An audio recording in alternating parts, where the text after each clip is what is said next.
하고 여러분, 한 주간 잘 보내셨나요? 자, 우리 지난주에 한식 조리의 전문 용어에 대해서 살펴보았습니다. 우리가 귀에 익숙한 그런 용어도 있지만 익숙하지 않은 그런 용어도 있습니다. 우리 산업기사나 아니면 기능장 시험을 볼 때 이러한 익숙하지 않은 용어가 나올 때 어떻게 만드는 어떤 형태의 요리인가를 구분짓지 못하는 또 지역에 가서 우리가 그 식문화에 대해서 얘기할 때 한국 조리에 대해서 얘기할 때 생소하다 이런 방언 아닌가 이러한 뉘앙스가 있는 그러한 언어를 들을 때가 있습니다. 그러한 부분들을 우리가 한번 잘 체크를 해서 이런 용어가 이러한 음식이구나 이러한 요리를 얘기하는구나 라는 것을 알 수 있으면 좋겠습니다. 그 앞전에는 우리 또 식재료를 그철에 나오는 것을 이용하면 좋겠지만 그렇지 못할 때에는 말려두었다가 아니면 염장해 두었다가 다시 복원시켜서 원상태로 최대한 이끌어 올려서 우리가 사용하는 그런 방법에 대해서 같이 학습을 했습니다. 이번 시간에는 우리 앞에서 했던 내용들을 한번 포괄적으로 한번 모아서 한국의 그러한 식문화에 대해서 이번 시간과 다음 시간 같이 살펴보고 마지막 시간에는 또 우리 동서양의 어떠한 식문화의 차이가 있는가 그러한 부분을 한번 정리하고 실습에 들어가면 좋지 않을까라는 생각을 가져봅니다. 자, 이번 시간에는 여러분들이 한국 음식 문화의 형성 배경 어떻게 형성됐는가 우리 뿌리 부분부터 한번 살펴보는 그러한 시간을 가져보고요. 그리고 시대 순으로 음식 문화를 한번 살펴보고 그리고 대표적인 지역의 음식에 대해서 한번 살펴보는 시간을 가져보고자 합니다. 그래서 한국 음식 문화의 형성 배경에 대해서 이해할 수 있고 여러분들이 주위에 설명할 수 있으면 되겠다라는 부분 체크를 해보시면 되겠습니다. 자, 그리고 한국 음식 문화의 형성 배경에 있어서 우리나라의 음식 문화에 대해서 이해하고 설명할 수 있으면 되겠어요. 시대 순으로. 그리고 한국 대표 음식에 대해서 이해하고 활용할 수 있으면 되겠습니다. 자, 그러면 수업에 한번 들어가 보도록 하겠습니다. 음식 문화의 형성 배경. 그 나라 각국의 음식 문화는 시대에 따라서 어떤 식습관, 기후, 지형적인 부분에 의해서 달라질 수 있다. 형성되는 배경이 있다라는 부분 체크해 보시면 좋을 것 같아요. 그래서 우리 자연적인 요인 그리고 사회적인 요인 부분을 가지고 한번 그 배경을 한번 살펴보고자 합니다. 자, 자연적 요인을 보면 다양한 식재료가 풍부한 국가이다. 우리나라는 어떤 삼면이 바다로 되어 있다. 서해와 동해, 남해의 그런 바다를 끼고 있고 또 산맥을 끼고 있고 그리고 평야도 있다. 그래서 다양한 식재료를 이용할 수 있는 그런 문화. 이고 또 특히나 우리나라는 이러한 어떤 열대성 기후가 아닌 이런 사계절을 가지고 있는 물론 지금 현재는 봄과 가을이 짧아지는 그런 형태 우리도 이제는 덥거나 춥거나 이런 형태로 가지만 지구 온난화에 의해서 그렇죠. 그래서 이런 부분 우리 식재료도 굉장히 많이 달라지고 있어요.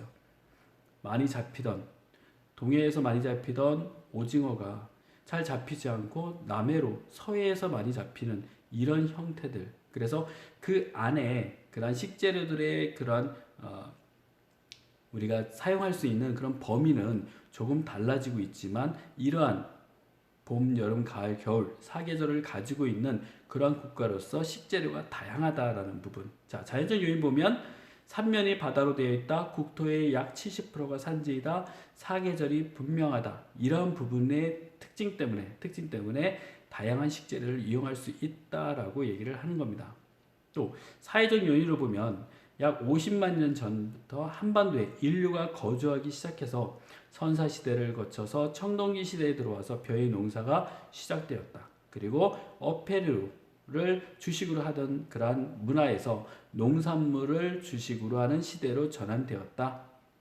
거기에 벼와 밀, 보리, 조 등을 주식으로 하는 공유 문화가 발달되었다라는 거 여러분들이 기억하시면 좋을 것 같아요.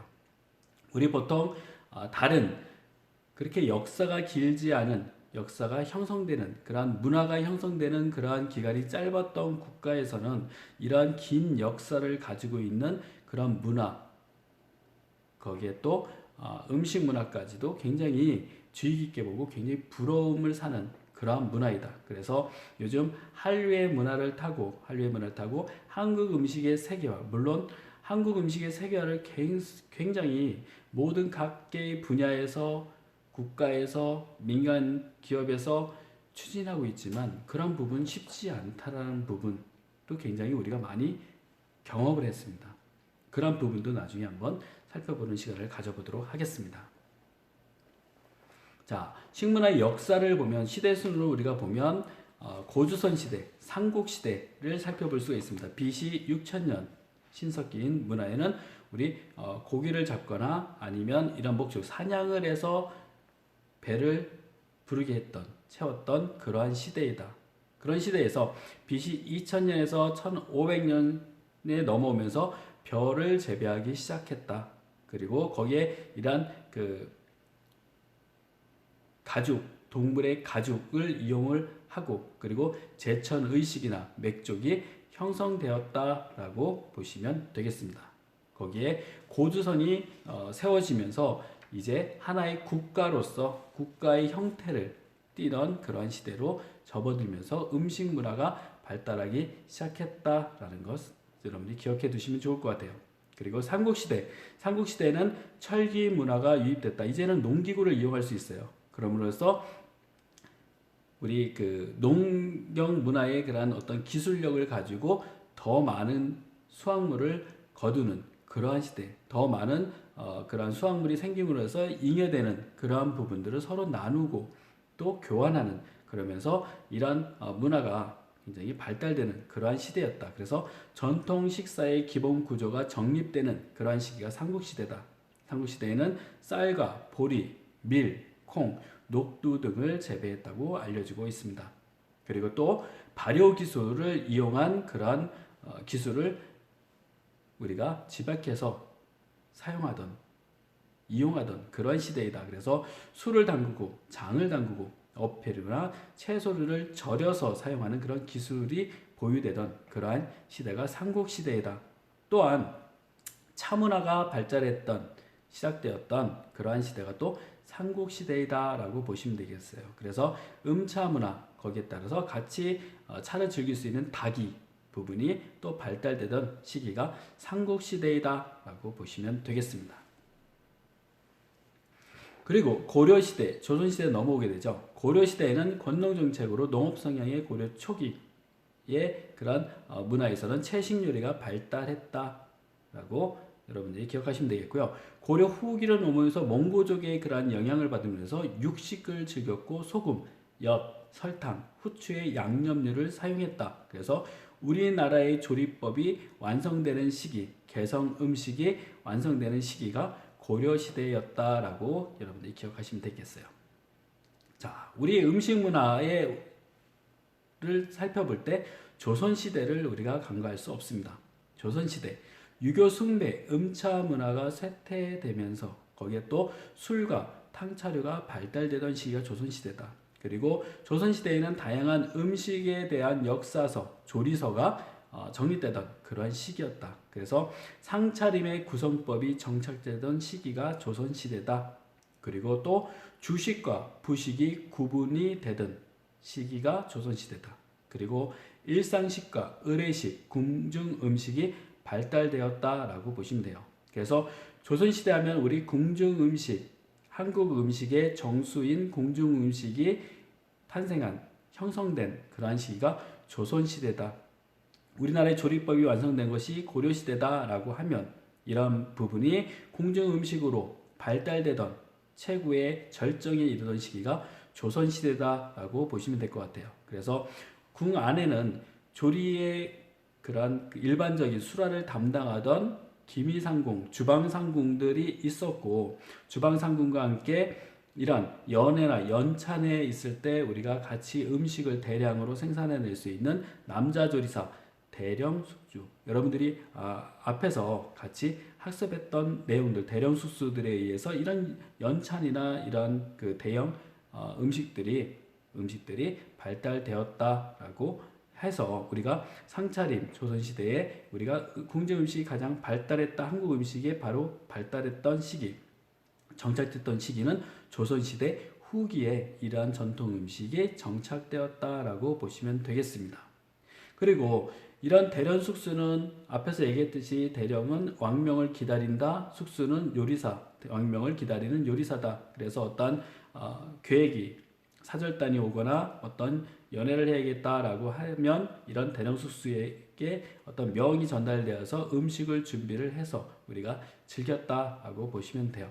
그래서 이들이 구한말 시대 왕조가 몰락하면서 이들이 이제는 일자리 실직한다라는 표현도 하나의 방법일 것 같아요. 그래서 궁 밖으로 나와서 일반 서민들에게 궁 안에서 즐기던 음식의 그런 조리법 그리고 식재료의 사용 이런 부분들을 알려주면서 자연스럽게 일반인들에게 궁중 음식이 전해지고 그러므로 해서 일반인들도 좀 더 나은 음식의 질 좋은 그런 음식을 즐기던 그런 시대로 정착되었다라고 보시면 되겠습니다. 자, 그리고 우리 개화기부터 1970년대 또 최근까지 역사를 보면 외국 음식 문화가 우리 이제 문화가 개방되면서 외국의 음식 문화가 들어오기 시작했다. 그리고 거기에 또 우리 가슴 아프죠. 일제 식민지 시대. 그래서 어묵이나 스시, 닭광, 우동, 모찌 등이 국내에 유입되어서 우리가 먹기 시작했다. 그리고 한국 전쟁 후에 국제기구의 원조를 받으면서 축산진흥 정책에 의해서 우리가 이제는 육류를 많이 섭취하는 그러한 시기로 돌아섰다. 그리고 1960년대에는 급속한 경제 성장으로 인해서 식생활의 풍요로와 함께 발전했던 그러한 시기다. 아픔이 있었지만 우리가 그런 아픔을 딛고 일어서서 새로운 문물을 받아들이면서 외국의 식문화를 받아들이면서 우리 한국 문화, 우리 식문화를 좀 더 발전시켰죠. 그래서 한국의 음식 문화를 완전히 뒤로 하고 새로운 식문화만 받아들인 것이 아니고 한국의 음식 문화는 각 지역의 그러한 양반 후손들에 의해서 그리고 이런 그 대령 숙수들에 의해서 나온 그러한 조리법 그리고 또 우리 조선 시대의 우리 한순 상궁에 의해서 우리가 후손들이 같이 개발했던 그러한 전승했던 그러한 음식 문화가 지속적으로 발전해 가면서 조금씩 식재료가 바뀌어 간다. 조리법이 바뀌어 가면서 우리가 그 시대에 맞는 그런 음식 문화로 탈바꿈하기 시작했다라고 보시면 될 것 같아요. 자, 최근을 보면 1980년대 이후에 서구화된 식사로 우리가 성인병이 증가하는 그러한 시기가 있었다. 지금도 성인병 굉장히 중요합니다. 왜냐하면 우리가 건강을 생각하면서 우리가 음식을 즐기기 때문에 항상 선진국에서 문제가 되는 것들 고열량, 고단백의 음식들을 많이 섭취하고 그만큼의 또 활동하는 양은 적어지면서 이러한 성인병에 대한 문제가 부각이 되고 있다. 우리 비만 그리고 어떤 당뇨 이런 모든 병들이 우리 성인병의 한 부분이다. 그리고 또 이러한 기술의 발달에 의해서 가공식품이 발달했다. 우리가 또 간편식을 많이 찾고 그리고 좀 더 빨리 먹으면서 영양적으로는 보충할 수 있는 이러한 가공식품이 발달되고 있고 식문화가 국제화되고 또 레저화되고 또 외식화되고 있다. 여러분들도 알다시피 지금은 어떤 음식 식재료를 사서 집에서 하나씩 손질해서 만들어서 섭취하는 것보다는 밖에 나가서 외식으로 사 먹는 그런 경우가 더 저렴하게 원가가 들어가는 그러한 경우가 있습니다. 그렇지만 우리가 밖에서 먹는 음식과 집 안에서 먹는 음식의 그런 차이 분명합니다. 있죠. 그래서 이러한 부분들도 여러분들이 잘 고민해보고 우리가 조리를 한다 아니면 영양의 그런 식단을 구성해서 제공을 한다라고 할 때는 집밥처럼 집밥을 밖에서 맛있게 먹으면서 어떤 우리에게 불필요한 또는 유해적인 그러한 부분을 최대한 줄이고 식재료가 가지고 있는 영양적인 부분을 최대한 살려주면서 기호성 있는 맛있는 음식을 제공해야겠다라는 것이 또 우리의 사명입니다. 그러면서 국민 건강에 증진에 이바지한다. 이런 것들이 우리의 그러한 목표죠. 그리고 2000년에 들어오면서 우리 웰빙의 개념 확산과 건강식이 선호되는 지금까지 앞으로도 계속 이 건강식에 대한 문제는 지속적으로 유지가 되고 발전해 나갈 것이다. 누가 음식을 먹으면서 건강해지지 않고 건강을 해치는 음식을 선호해서 먹는다? 그렇지 않습니다. 아무리 맛있더라도 내가 먹고 불편하고 몸에 유해하면 그 음식은 멀리하게 되겠죠. 그래서 우리 어떤 그 신체적인 부분, 정신적인 부분, 사회적인 이러한 부분들이 다 균형을 이루는 웰빙 문화가 형성되고 이제는 에스닉 그런 푸드에 대해서 지속적으로 발전해 가고 있고 또 건강을 생각하면서 로컬 푸드도 지속적으로 발전해 가고 있다라는 부분도 여러분들이 기억해 두시면 되겠습니다. 자, 우리 음식 문화의 그러한 특징을 보면 주식과 부식의 구분이 명확하다. 우리 한국 음식은 주식과 부식의 구분이 명확하다라는 거 우리가 기본적으로 3첩, 5첩, 7첩, 9첩 임금님이 드시는 12첩 수라상을 생각하면서 우리가 보면 항상 우리가 주식과 부식은 구분이 명확하다라는 거 여러분들이 기억하시고요. 그리고 거기에 대해서 반상, 면상 다 있죠. 자, 상차림이 다양하다라는 점도 여러분들이 기억해 두시면 좋을 것 같아요. 우리처럼 이렇게 상을 차리는 데 있어서 한 상 위에 다양한 식재료가 코스에 상관없이 요즘은 뭐 한정식도 코스로 제공을 하지만 이러한 한 상 차림을 해서 다양하게 차려지는 그런 상차림은 거의 그 유래를 찾아볼 수가 없다라고 할 정도로 굉장히 다양한 그런 상차림을 가지고 있습니다. 또 한 상 위에 올라가는 그런 조리법을 보면 똑같은 조리법으로 만드는 것도 있겠지만 그렇지 않은 다양한 조리법, 뭐 지지고, 붙이고, 볶고, 끓이고, 찌고 다양한 조리법이 발달되어 있는 것이 또 우리나라의 음식 문화의 특징이다. 또 하나 우리 장류, 숙성시키는 것, 우리 저장 발효 음식이 발달하였다라는 것도 우리나라만의 음식 문화의 또 특징이다라는 것도 기억해 두시면 좋을 것 같아요. 그리고 음식을 만들 때 음양오행의 사상이 음식 속에 깃들여져 있다라는 것, 그리고 또 먹음으로써 건강해지기 위한 그러한 약식 동원을 바탕으로 한 조리법이 발달되었다라는 것도 기억하시면 좋을 것 같아요. 그리고 상차림이나 식사 예절이 엄격하다. 요즘은 여러분들 잘 모르겠지만 또 이런 부분을 알면서도 시간적으로 쫓겨서 잘 격식을 차리지 못한 경우도 있지만 이전부터 우리 양반 시대부터 지금까지 쭉 넘어서 그 문화의 유산이 그대로 남아있으면서 인식의 차이, 그래서 식사 예절을 굉장히 엄격히 따지는 그러한 또 문화를 가지고 있다는 것도 기억하시면 좋을 것 같아요.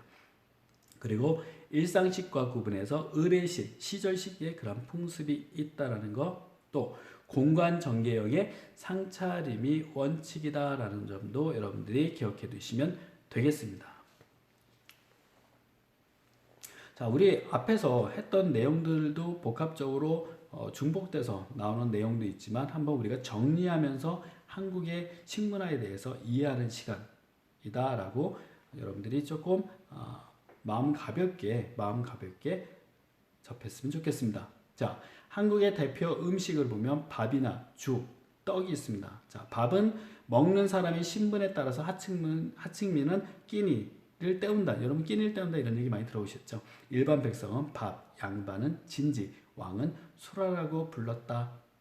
여러분이 기억하시면 될 것 같고요. 자, 죽을 보면 곡물로 만든 음식 가운데 가장 오래된 음식으로 조반 석죽이 일반화되었다라는 거 여러분들이 기억하시면 될 것 같아요. 그래서 아침에는 밥을 먹고 저녁에는 죽을 먹었던 그러한 문화, 조반 석죽에 일반화됐다. 또 떡을 보면 밥 대신에 먹을 수 있는 상용 주식을 우리가 떡을 이용했다라는 거 기억하시면 될 것 같아요. 의례나 제례에 빠져서는 안 되는 전통 음식이 떡이다라는 것도 기억하시면 될 것 같아요. 떡의 그러한 조리 방법을 보면 찌는 떡, 치는 떡, 지지는 떡, 빚는 떡으로 나누어서 볼 수 있습니다.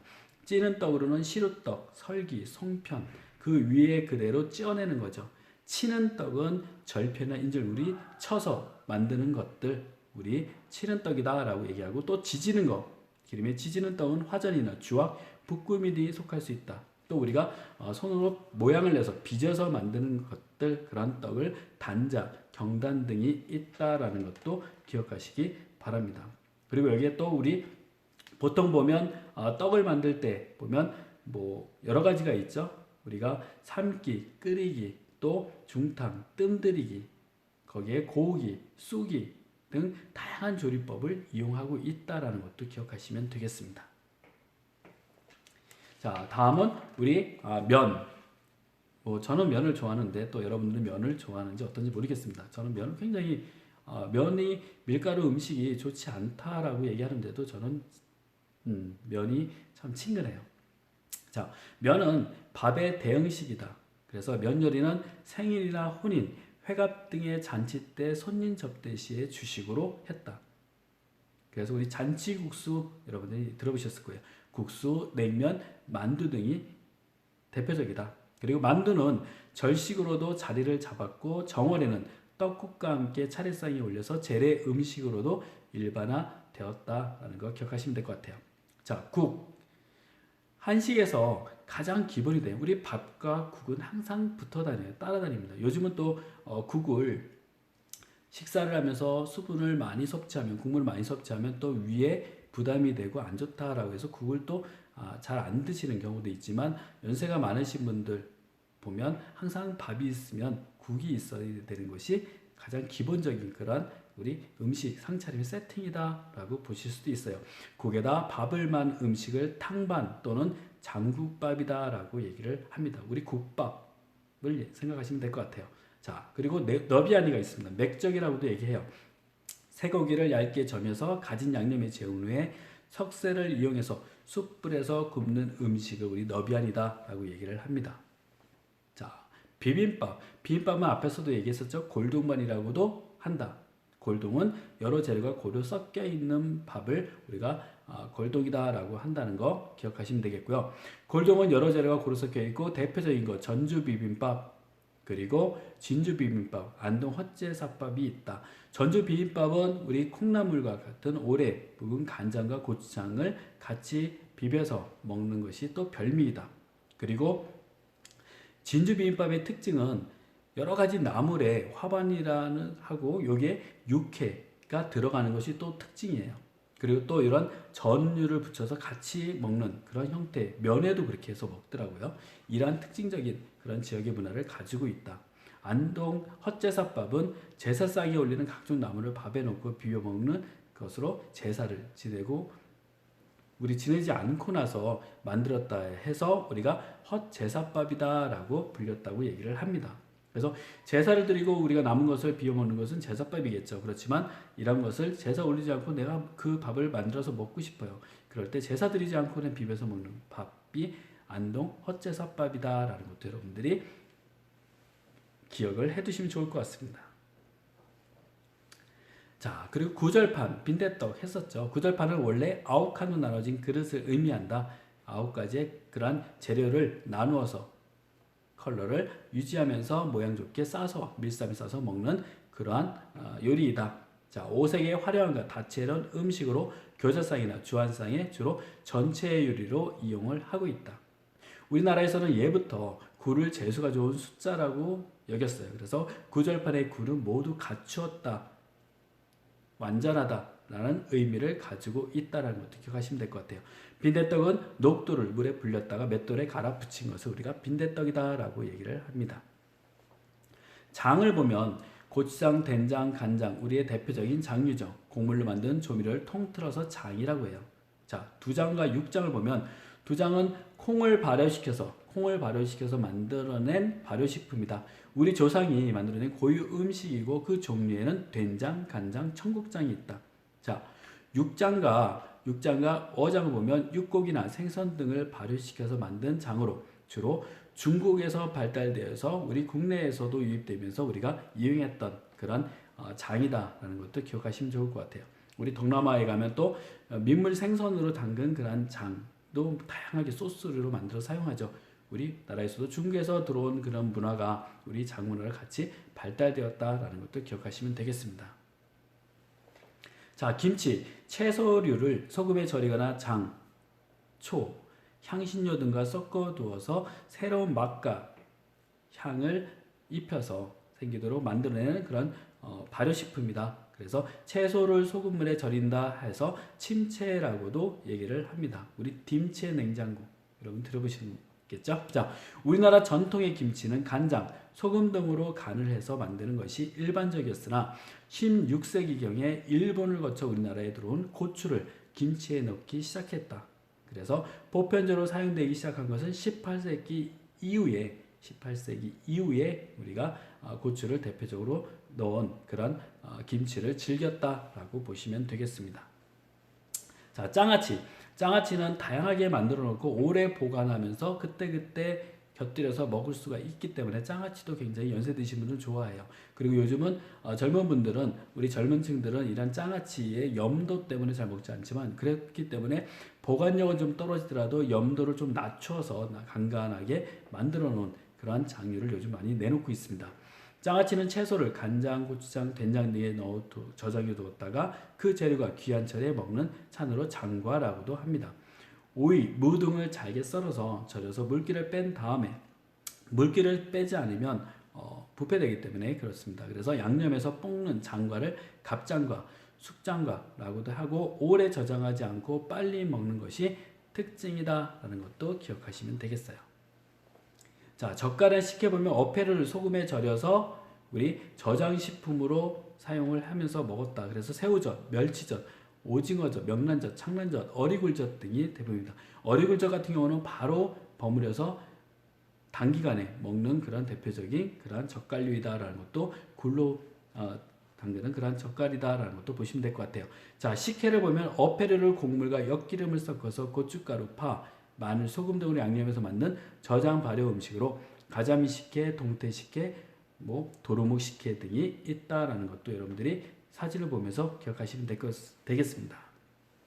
자, 한과를 보면 한과는 우리나라 전통 과자류를 우리가 한과다라고 얘기합니다. 고려시대에 들어와서 차를 마시는 풍습이 확산되면서 함께 곁들였던 음식으로 발전되었다. 한과는 만드는 방법에 따라 유밀과류, 강정류, 그리고 산자류, 다식류, 정과류, 숙실과류, 과편류, 역강정류, 연류 등으로 나누어서 얘기를 할 수 있다라는 것도 기억하시면 되겠어요. 자, 술을 보면 전통적으로 우리 밀가루로 만든 그런 누룩을 이용해서 빚는 그런 술이 전통적이다. 삼국시대 술 빚는 기술은 매우 발달했다. 앞에서도 살펴봤죠. 전통주에는 곡물과 누룩, 물로 빚은 술을 맑게 걸러낸 것을 청주 또는 약주라고 부른다라는 것도 기억하시면 될 것 같아요.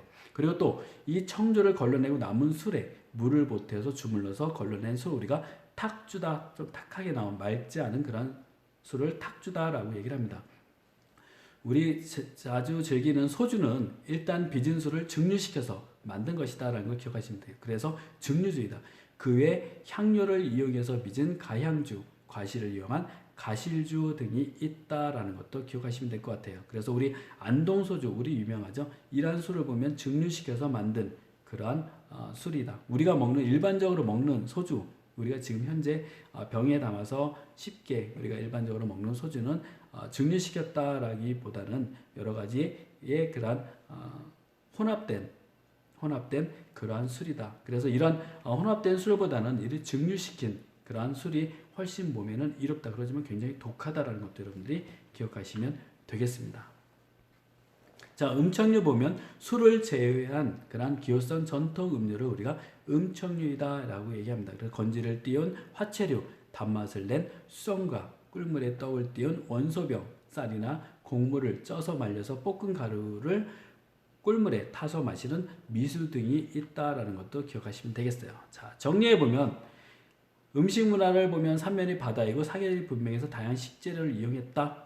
시대순으로 보면 삼국시대부터 그런 기본 구조가 정립되었고 조선시대에 이러한 문화가 궁중음식이 형성이 되었다. 대표적인 음식으로 보면 음양 오행과 약식동원을 바탕으로 한 지역의 특산물을 이용한 음식 문화를 가지고 있다라는 것도 여러분들이 기억하시면 되겠습니다. 자, 다음 시간에는 우리 한국 식문화에 대해서 조금 더 살펴보는 시간을 가져보도록 하겠습니다. 좀 긴 시간 여러분 들어주셔서 고맙고 잠깐 쉬었다가 다음 시간에 만나도록 하겠습니다.